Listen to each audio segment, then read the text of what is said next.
কি ভেবেছ রান্নাঘরের খোসা আর গাছের শুকনো পাতা সব ফেলে দেবে?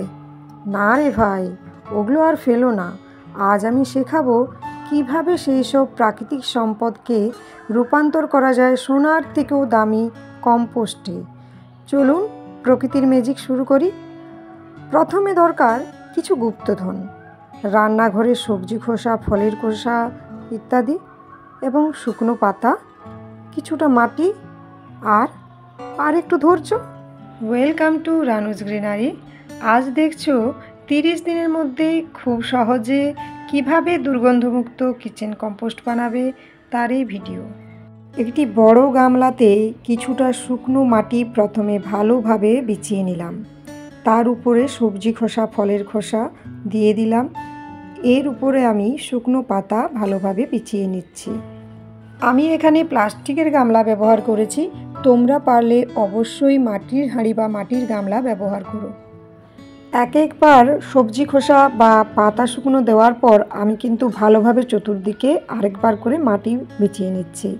প্রতিটা স্তর একবার দেওয়ার পর তার উপরে কিন্তু আমি মাটি দিচ্ছি। এই জিনিসটা ভালো করে খেয়াল করো, এতে কিন্তু তোমার কম্পোস্ট সারটি শুকনো এবং ঝুরঝুরে হবে।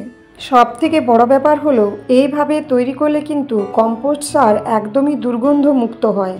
আমরা কম্পোস্ট সার তৈরি করার সময় যে বিষয়ে সবথেকে ভয় পাই সেটি হলো এতে খুব বেশি দুর্গন্ধ হতে পারে, কিন্তু আমি তোমাদেরকে 100% গ্যারেন্টি দিয়ে বলতে পারি এইভাবে তৈরি করলে কিন্তু একদমই দুর্গন্ধ হয় না।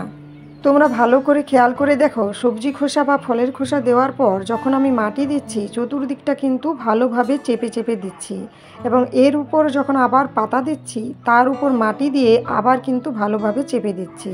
এবং তোমরা খেয়াল করবে আমি কিন্তু গামলার একদম লেবেলে লেবেলে ভর্তি করিনি, একদম উপর পর্যন্ত ভর্তি করেছি, যাতে 1 মাস পর এতটা পাওয়া যায়। এই গামলাটিকে আমি 10 দিন একদম রোদের মধ্যে রেখে দিয়েছিলাম। 10 দিন পর আমি দেখলাম যখন একদম শুকনো হয়ে গেছে তখন উপর থেকে আমি হালকা জল ছিটিয়ে দিয়েছিলাম। তারপর 1 মাস পর আপনারা দেখতে পাচ্ছেন কী রকম ঝুরঝুরে হয়েছে। আর এটাও বলে রাখি, এটা কিন্তু একদম দুর্গন্ধমুক্ত। এরপর ভাবছেন তো কীভাবে ব্যবহার করবেন? হ্যাঁ দেখাচ্ছি।